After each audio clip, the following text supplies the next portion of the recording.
60 സീറ്റുകളുടെ സ്ഥാനാർത്ഥി പട്ടിക സംസ്ഥാന നേതൃത്വം ഇപ്പോൾ AICCക്ക് കൈമാറിയിരിക്കുന്നു. പാലക്കാട് നടൻ രമേശ് പിഷാരടി സ്ഥാനാർത്ഥിയാകും. വട്ടിയൂർക്കാവിൽ കെ മുരളീധരനും കൊട്ടാരക്കരയിൽ ഐഷ പോറ്റിയും ഉറപ്പിക്കുന്നു. നിർണായക ചർച്ചകൾ നാളെ ദില്ലിയിൽ നടക്കും. പട്ടിക പൂർണ്ണമായി അംഗീകരിക്കപ്പെട്ടാൽ ഈ മണ്ഡലങ്ങളിലെ LDF UDF പോരാട്ട ചിത്രം വ്യക്തമാവുകയും ചെയ്യും.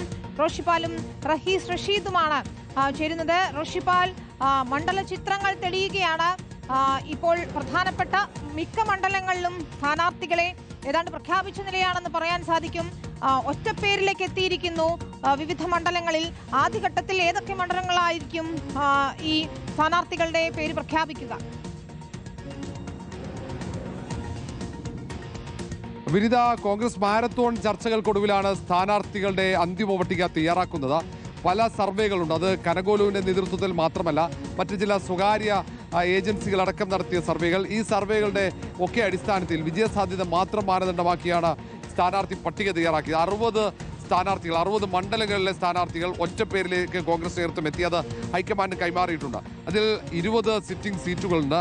പാലക്കാടും ഒപ്പം തൃപ്പൂണിത്തുറയും മാറ്റി നിർത്തി കഴിഞ്ഞാൽ അതിനൊപ്പം തന്നെയാണ് പ്രധാനപ്പെട്ട നേതാക്കൾ. അത് വട്ടിയൂർക്കാവിൽ കെ മുരളീധരൻ, മണലൂരിൽ TN പ്രതാപൻ, VT ബലറാം തൃത്താലയിൽ, ഐഷ പോറ്റി കൊട്ടാരക്കരയിൽ തുടങ്ങിയ സ്ഥാനാർത്ഥികളെ തീരുമാനിക്കുന്നു. അതിന് പുറമെ രമ്യ ഹരിദാസിനെ അടൂരിൽ മത്സരിപ്പിക്കാൻ തീരുമാനിക്കുകയാണ് കോൺഗ്രസ് നേതൃത്വം. മലപ്പുറം ജില്ലാ കോൺഗ്രസ് അധ്യക്ഷൻ VS ജോയി ഒന്നുകിൽ തിരുവമ്പാടി, അത് മുസ്ലിം ലീഗും കോൺഗ്രസ് നേതൃത്വവും തമ്മിലുള്ള ചർച്ചകൾ തുടരുന്നുണ്ട്.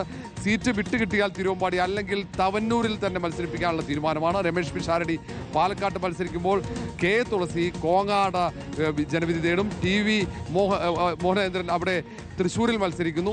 അങ്ങനെ യൂത്ത് കോൺഗ്രസിന്റെ സംസ്ഥാന അധ്യക്ഷൻ KU ജനീഷ് കുമാർ അവിടെ കൊടുങ്ങല്ലൂരിൽ സ്ഥാനാർത്ഥിയാകും. അങ്ങനെ ഓരോ പ്രധാനപ്പെട്ട മണ്ഡലങ്ങളിലെയും സ്ഥാനാർത്ഥികൾ ഏതാണ്ട് തീരുമാനമാവുകയാണ്. ഉദുമയിൽ ഈ തവണ വലിയ പോരാട്ടം കാഴ്ചവെക്കാൻ അവിടെ KPCCയുടെ മുൻ ജനറൽ സെക്രട്ടറിയായ നീലകണ്ഠനുള്ള ഉത്തരവാദിത്തമാണ് കോൺഗ്രസ് നേതൃത്വം നൽകുന്നത്. ഇനി കണ്ണൂർ ജില്ലയിലെ പ്രധാനപ്പെട്ട സീറ്റുകളിലെ സ്ഥാനാർത്ഥികളെ തീരുമാനിക്കേണ്ട അത് ഉൾപ്പെടെ ചർച്ചകൾ നാളെ ദില്ലിയിൽ നടക്കും. അത് ഈ മധുസൂദൻ മിസ്ത്രി സ്ക്രീനിംഗ് കമ്മിറ്റി ചെയർമാന്റെ നേതൃത്വത്തിലാകും. തർക്കങ്ങൾ രൂക്ഷമായാൽ അതിൽ രാഹുൽ ഗാന്ധിയും പ്രിയങ്ക ഗാന്ധി അടക്കമുള്ള നേതാക്കളും ഇടപെടും. നാളെയും മറ്റന്നാളും കൊണ്ട് കോൺഗ്രസിന്റെ സ്ഥാനാർത്ഥി പട്ടിക പൂർണ്ണമാകും. പക്ഷേ പ്രഖ്യാപനം അത് വൈകാനാണ് സാധ്യത. ഒരുപക്ഷെ തെരഞ്ഞെടുപ്പ് പ്രഖ്യാപിച്ചാൽ തൊട്ടു പിന്നാലെ സ്ഥാനാർത്ഥികളെ പ്രഖ്യാപിച്ചാൽ മതി എന്ന അഭിപ്രായം കോൺഗ്രസിനകത്ത് ശക്തമാണ്. കാരണം തെരഞ്ഞെടുപ്പ് പ്രഖ്യാപനം വൈകുമെന്ന കണക്കുകൂട്ടൽ നേതൃത്വത്തിലുണ്ട്. ആ സാഹചര്യത്തിലാണ് പ്രഖ്യാപനം വൈകിപ്പിക്കുന്നത്. ഏതായാലും കോൺഗ്രസിന്റെ സ്ഥാനാർത്ഥി ചിത്രം നാളെയോ മറ്റന്നാളോ കൊണ്ട് പൂർണ്ണമാകും. വിനിത, ശരി, നമുക്ക് ഓരോ മണ്ഡലങ്ങളിലെയും ആരൊക്കെ എന്ന് നമുക്ക് ആദ്യം മുതലൊന്ന് പരിശോധിക്കണം. ഇതാ വട്ടിയൂർക്കാവിലേക്ക് പോവുകയാണെങ്കിൽ ജോസ്ന, നമുക്ക് കാർഡുകൾ ഒന്നുകൂടി പ്ലേ ചെയ്യാമെന്ന് തോന്നുന്നു. അടൂരിൽ പ്രിജി കണ്ണനും രമ്യ ഹരിദാസുമാണെങ്കിൽ വട്ടിയൂർക്കാവിൽ VK പ്രശാന്തും കെ മുരളീധരൻ തമ്മിലാണ് പോരാട്ടം. നമുക്ക് ഓരോരോ മണ്ഡലങ്ങളിലെയും LDF UDF ചിത്രം നോക്കുകയാണെങ്കിൽ കൊടുങ്ങല്ലൂരിൽ ഇതാ VR സുനിൽകുമാറും OJ ജനീഷും തമ്മിലാണ് പോരാട്ടം നടക്കാൻ പോകുന്നത്. VR സുനിൽകുമാറും OJ ജനീഷ് എന്ന യൂത്ത് കോൺഗ്രസിന്റെ സംസ്ഥാന അധ്യക്ഷനും കോങ്ങാട് K ശാന്തകുമാരിയും KA തുളസിയും തമ്മിലായിരിക്കും പോരാട്ടം. VK ശ്രീകണ്ഠൻ MPയുടെ ഭാര്യയായ K തുളസിയാണ് UDF സ്ഥാനാർത്ഥിയായി അവിടെ എത്തുന്നത്. കൊട്ടാരക്കരയിൽ നമ്മൾ പ്രതീക്ഷിച്ചതുപോലെ തന്നെ KN ബാലഗോപാലും ഐഷ പോറ്റിയും തമ്മിൽ മത്സരത്തിലേക്ക് എത്തുന്നു. കോൺഗ്രസിൽ നിന്നെത്തിയ ഐഷ പോറ്റി കൊട്ടാരക്കരയിൽ KN ബാലഗോപാലിനെതിരെ സ്ഥാനാർത്ഥിത്വം ഉറപ്പിക്കുകയാണ്. കൊയിലാണ്ടിയിൽ K ദാസൻ അദ്ദേഹത്തിനെതിരായി എത്തുന്നത് K പ്രവീൺകുമാറാണ്. അവിടെ മുല്ലപ്പള്ളി രാമചന്ദ്രന് സീറ്റില്ല എന്ന കാര്യം ഓർക്കണം. മുല്ലപ്പള്ളി രാമചന്ദ്രന്റെ പേരാണ് കൊയിലാണ്ടിയിൽ കേട്ടതെങ്കിൽ കൊയിലാണ്ടിയിൽ മുല്ലപ്പള്ളി രാമചന്ദ്രൻ ഇല്ല. DCC അധ്യക്ഷൻ പ്രവീൺകുമാർ എത്തുന്നു. കുന്നത്തുനാട്ടിൽ നമ്മൾ പ്രതീക്ഷിച്ചതുപോലെ തന്നെ PV ശ്രീനിജനും VP സജീന്ദ്രനും തമ്മിലാണ്, KPCC വൈസ് പ്രസിഡന്റ് VP സജീന്ദ്രനും തമ്മിലാണ് മത്സരം നടക്കാൻ പോകുന്നത്. Sitting MLA VP Sreenijan. മണലൂരിൽ ഇതാ C രവീന്ദ്രനാഥ് എന്ന ജനകീയനായ മുൻ മന്ത്രിയെ LDF ഇറക്കുമ്പോൾ മറുഭാഗത്തെത്തുന്നത് TN പ്രതാപൻ എന്ന മുൻ ജനകീയനായ മുൻ MP-യാണ് UDF രംഗത്തെത്തുന്നത്. അവിടെയും വാശിയേറിയ പോരാട്ടമായിരിക്കും നടക്കുക. നാദാപുരത്ത് ഇതാ P വസന്തമാണ്, CPIയുടെ P വസന്തമാണ് LDF സ്ഥാനാർത്ഥിയായി എത്തുന്നത്. അവിടെ യുവമുഖത്തെ ഇറക്കുന്നു UDF. KM അഭിജിത്തിനെ ഇതാ രംഗത്തിറക്കുകയാണ് UDF. P വസന്തവും ഒപ്പം KM അഭിജിത്തും നാദാപുരത്ത് പോരാട്ടത്തിലേക്ക് എത്തുന്നു. പൊന്നാനിയിൽ MK സക്കീറാണ് സ്ഥാനാർത്ഥിയായി എത്തുന്നത്. PSC മുൻ ചെയർമാൻ. അവിടെ KP നൌഷാദ് അലിയാണ് കോൺഗ്രസ് സ്ഥാനാർത്ഥിയായി ഇറക്കുന്നത്. അപ്പോൾ പൊന്നാനിയിലും മത്സരചിത്രം LDF UDF മത്സരചിത്രം ഏതാണ്ട് തെളിയുകയാണ്.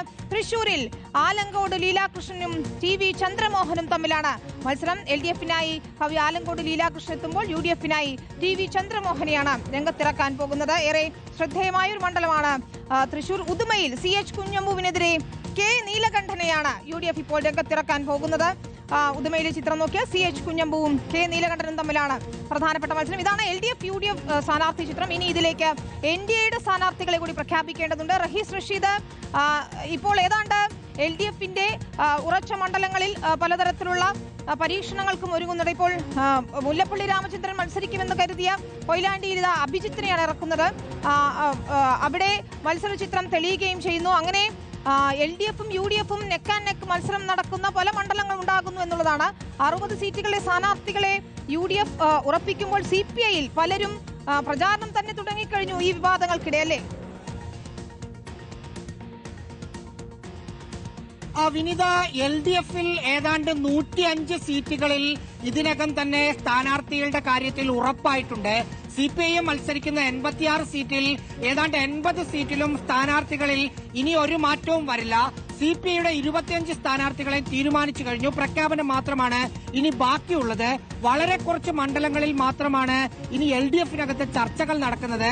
കേരള കോൺഗ്രസ് എം അവരുടെ സ്ഥാനാർത്ഥി പട്ടിക തയ്യാറാക്കിയിട്ടുണ്ട്.